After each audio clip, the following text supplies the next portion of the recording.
ये जो मुंबई से लोनावला, लोनावला से मुंबई का जो ट्रैवल है ना, एक चीज़ मैंने नोटिस किया, आते टाइम अलग मज़ा आता है, अलग दृश्य दिखते हैं, अलग व्यू दिखते हैं, और जाते टाइम अलग व्यू दिखते हैं। आप अगर वहाँ पे देख रहे होगे ना, वहाँ पे देखिए काले काले बादल है, किसी भी वक्त ज़ोरदार बारिश हो सकती है। जब तक बारिश नहीं होती है तब तक ही हम मोटो व्लॉगिंग कर पाएंगे। यहाँ पे मैंने छोटा सा ब्रेक लिया, मुझे समझ में नहीं आ रहा था मुझे एग्जैक्टली जाना क्या है, कहाँ है। मैंने अपना गूगल मैप खोल लिया है और अब गूगल मैप को फॉलो करते करते हम जाएंगे। मेरा घर यहाँ से अप्रॉक्सीमेटली 70 किलोमीटर दूर है, तो मैं वही आपको बोल रहा था कि 340 किलोमीटर ऑलरेडी हो गया है। 70 किलोमीटर मतलब 3 दिन में मैंने 400 किलोमीटर की ड्राइविंग की और अप्रॉक्सीमेटली 30,000 स्टेप्स चला। ये सारी चीज़ें करने के बाद मैं पूरा लोनावला कवर कर सका। यहाँ पे ऑलमोस्ट आप आओगे ना तो आपको हर चीज़, जहाँ भी कुछ खाना है, नाश्ता करना है, बहुत सारी चीज़ें खुली है यहाँ पे, कुछ भी बंद नहीं है। तो आपको वो टेंशन लेने की तो बिल्कुल ज़रूरत नहीं है। यहाँ पे जगह जगह पे दरगाह भी है जो मुझे दिखे रास्तों में, बहुत सारे रास्तों में दरगाह दिखे मुझे। लेकिन आप रिलीजियस प्लेसेस पे नहीं जा सकते अक्टूबर एंड तक। मेरे ख्याल से आपको ये वीडियो जब तक मिल रहा है तब तक ये अक्टूबर एंड हो चुका होगा, तो आप जा सकते हो। अब तक मुझे ट्रैवलिंग की इतनी थकान नहीं लग रही थी, लेकिन अब जब पता है मैं घर जा रहा हूँ ना, तो पता नहीं क्यों थकान लग रही है थोड़ी सी।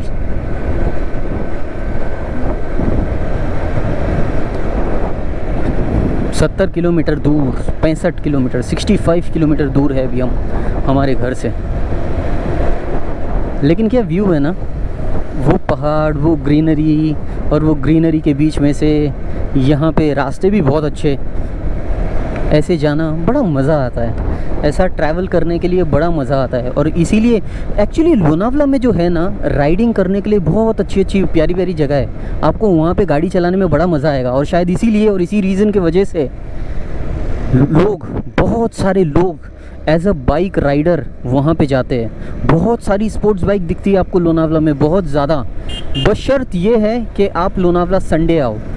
ये सारी जो स्पोर्ट्स बाइक, देख मैं स्पोर्ट्स बाइक का बोल ही रहा था, और ये रॉयल एनफील्ड आपको देखने मिली। ये तो चलो खैर आपको शहर में भी देखने मिल जाती है, रॉयल एनफील्ड जैसी गाड़ी आपको शहर में भी देखने मिल जाती है। लेकिन अगर आप संडे के दिन लोनावला पे आओगे तो नेशनल हाईवे 48 पे आपको इतनी सारी स्पोर्ट्स बाइक मिलेगी, और इतनी महंगी महंगी और इतनी अलग अलग स्पोर्ट्स बाइक देखने के लिए मिलेगी लोनावला में, नेशनल हाईवे 48 पे, टाइगर पॉइंट पे, जो आपने कभी देखी नहीं होगी। और एक दो नहीं, मैंने लिटरली लास्ट टाइम जब मैं संडे को आया था तो मैंने 70-80 मोटर स्पोर्ट्स बाइक देखी मैंने। ऐसा है।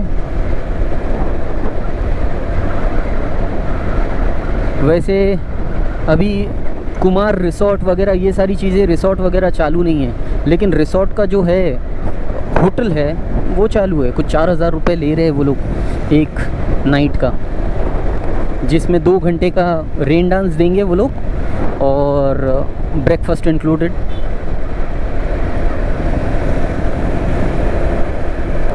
ये रास्ते, ये खूबसूरत से रास्ते,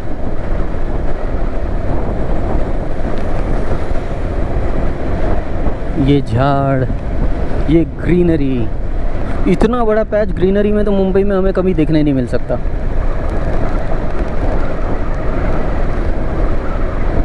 मेरा गूगल मैप मुझे बता रहा है कि मैं अरीवली रोड पे हूँ फ़िलहाल। अरीवली रोड, यहाँ से मुझे 23 किलोमीटर सिर्फ सीधा चलना है, सिर्फ सीधा, और कुछ भी नहीं, कहीं टर्न नहीं, कुछ नहीं, बस सीधा चलना है।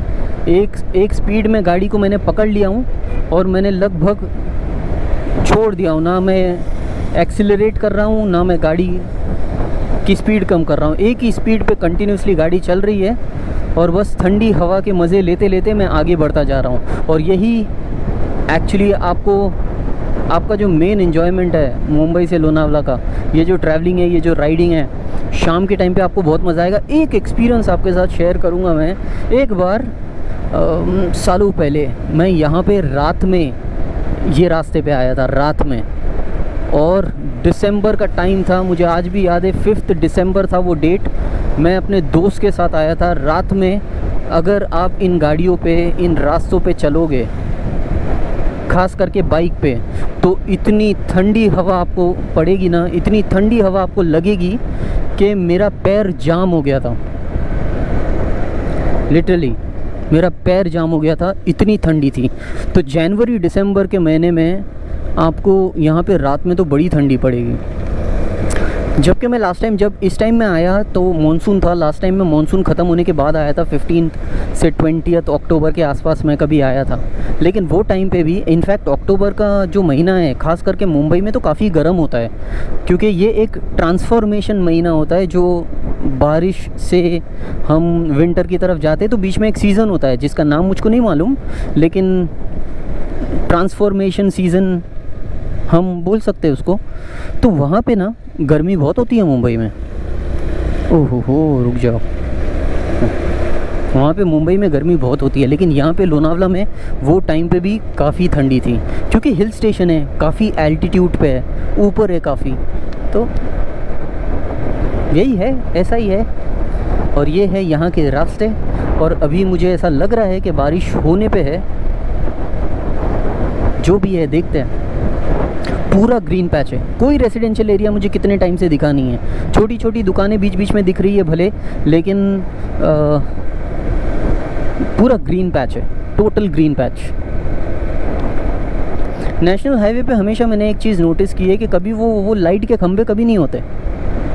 मैं जितने भी नेशनल हाईवेज़ पे गया हूँ, बहुत कम नेशनल हाईवेज़ पे ऐसा देखा है कि कुछ लाइट के खंभे होते हैं। तो रात में ट्रैवल करने का तो करने का कैसे, मतलब इनफैक्ट ये तो फिर भी ठीक है, ये रास्ता तो फिर भी ठीक है, क्योंकि ये रास्ते में बीच पे डिवाइडर है। अब ये जो रास्ता है जिस पे मैं चल रहा हूँ, वहाँ पे सिर्फ लोग जाएंगे ना, आएंगे तो नहीं, तो ये फिर भी रिलेटिवली सेफ़ है। मैं रात में एक बार यहाँ पे गाड़ी चला लूँ। लेकिन बहुत सारे नेशनल हाईवे ऐसे होते हैं जो सिर्फ एक ही सिंगल लेन रास्ता है, यही रास्ता है, इस पट्टी के इस पार लोग जाएंगे, इस वाइट पट्टी के उस पार लोग आएंगे। ऐसे में तो काफ़ी डिफ़िकल्ट हो जाएगा। और ऐसे में मैंने एक बार, मैं जब भाई के साथ, मम्मी के साथ गया था, अमरावती गया था, वो टाइम पे जो एक धुलिया करके, धुलिया ऐसा कुछ है, ऐसा कुछ गांव है यहाँ से, मुंबई से 300 किलोमीटर दूर। उसके बाद एक टर्न आता है अमरावती के लिए, और वो सिंगल लेन रास्ता है पूरा, लाइट नहीं है, और ये वाइट पट्टी है बीच में, और यही तुम्हारा डिवाइडर है। इस तरफ लोग जाएंगे, उस तरफ लोग आएंगे, और लोग नेशनल हाईवे पे यकीनन स्पीड में ही गाड़ी चलाते हैं। तो वो सारे इंग्रेडिएंट्स है जिससे तुम्हारा एक्सीडेंट हो सकता है। तो ऐसा कुछ मेरा एक्सपीरियंस है। वो रास्ते पे मैं पूरी रात जागा था, क्योंकि जान हलक में थी। और लेकिन मज़ा बहुत आया था, ये ऐसी ट्रक्स वगैरह एकदम स्लो स्पीड में चलती है ना, तो ओवरटेक करना भी पड़ता है।